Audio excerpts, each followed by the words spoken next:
विष्णु भक्त कसाई की कहानी। बहुत समय पहले की बात है। एक छोटे से गांव में एक व्यक्ति रहता था जिसका नाम साधु था। साधु का पेशा मांस बेचना था, जो कि उस समय के समाज में एक तुच्छ और हेय समझा जाने वाला कार्य था। लेकिन साधु की पहचान केवल एक मांस विक्रेता के रूप में नहीं थी। वह विष्णु भगवान का अनन्य भक्त भी था। दिन भर अपने व्यापार में व्यस्त रहने के बावजूद उसके हृदय और मन में हमेशा भगवान विष्णु का वास रहता था। साधु के जीवन का हर कार्य, चाहे वह मांस काटना हो, उसे बेचने के लिए तैयार करना हो, या फिर ग्राहकों के साथ व्यवहार करना, इन सब में उसकी भक्ति झलकती थी। वह मानता था कि उसके लिए मांस बेचना भी एक सेवा है, जो वह भगवान की कृपा से ही कर पा रहा है। साधु का यह विश्वास था कि हर कार्य अगर सच्ची निष्ठा और ईमानदारी से किया जाए तो वह भगवान की पूजा के समान ही होता है। गांव के लोग साधु की भक्ति और उसके कार्य को लेकर मिश्रित भावनाएं रखते थे। कुछ लोग उसकी भक्ति पर संदेह करते थे, तो कुछ उसकी निष्ठा की प्रशंसा करते थे। लेकिन साधु इन बातों से अप्रभावित था। वह जानता था कि उसकी सच्ची भक्ति और कर्म ही उसकी पहचान है। वह सुबह उठकर भगवान विष्णु की आराधना करता, फिर अपने काम में लग जाता। उसका यह नियम था कि काम चाहे कितना भी कठिन हो, वह भगवान का नाम लेना नहीं भूलता था।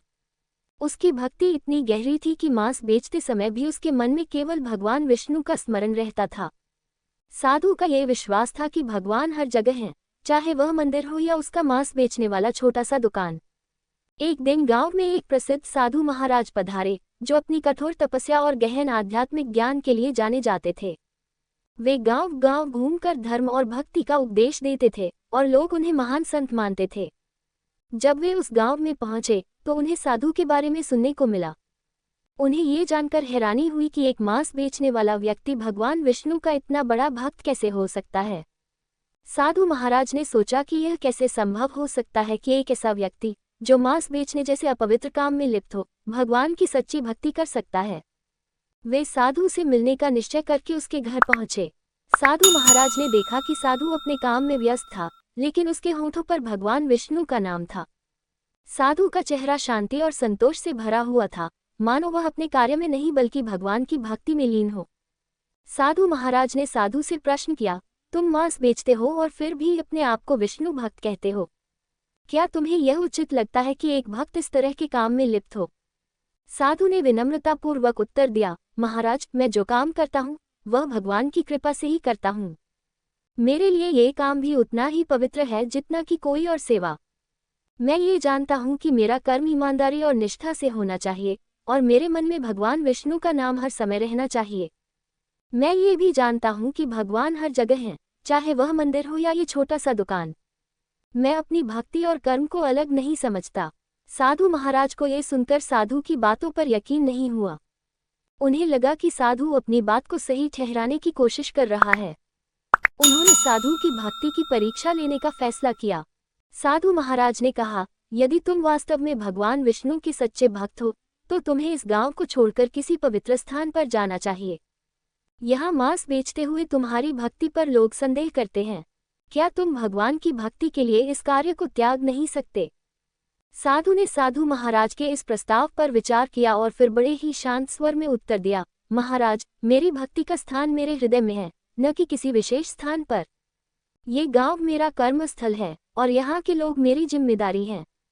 अगर मैं इस गांव को छोड़कर चला जाऊं तो मेरा कर्तव्य अधूरा रह जाएगा। भगवान विष्णु की कृपा से मैं यहाँ रहकर भी उनकी भक्ति कर सकता हूँ। मेरे लिए मेरा कार्य ही पूजा है और मैं इसे छोड़कर अपनी भक्ति को अधूरा नहीं करना चाहता। साधु महाराज साधु के इस उत्तर से अचंभित हो गए। उन्हें ये समझ में आने लगा कि साधु की भक्ति वास्तविक और गहरी है। उन्होंने महसूस किया कि सच्ची भक्ति किसी विशेष स्थान या कर्म से नहीं बंधी होती, बल्कि वह मन की शुद्धता और ईमानदारी से होती है। साधु महाराज ने साधु को आशीर्वाद दिया और कहा, तुम वास्तव में भगवान विष्णु के सच्चे भक्त हो। तुम्हारी भक्ति और निष्ठा दूसरों के लिए प्रेरणा है।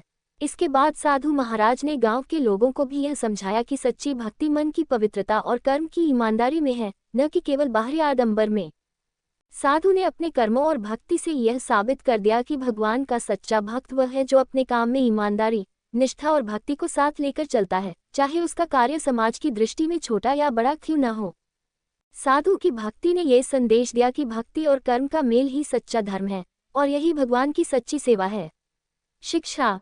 इस कहानी से यह शिक्षा मिलती है कि सच्ची भक्ति केवल बाहरी आडंबर या धार्मिक कार्यों में नहीं, बल्कि मन की पवित्रता, कर्म की ईमानदारी और अपने कर्तव्यों के प्रति निष्ठा में होती है। भगवान की सेवा किसी भी रूप में की जा सकती है, यदि उसे सच्चे हृदय से किया जाए।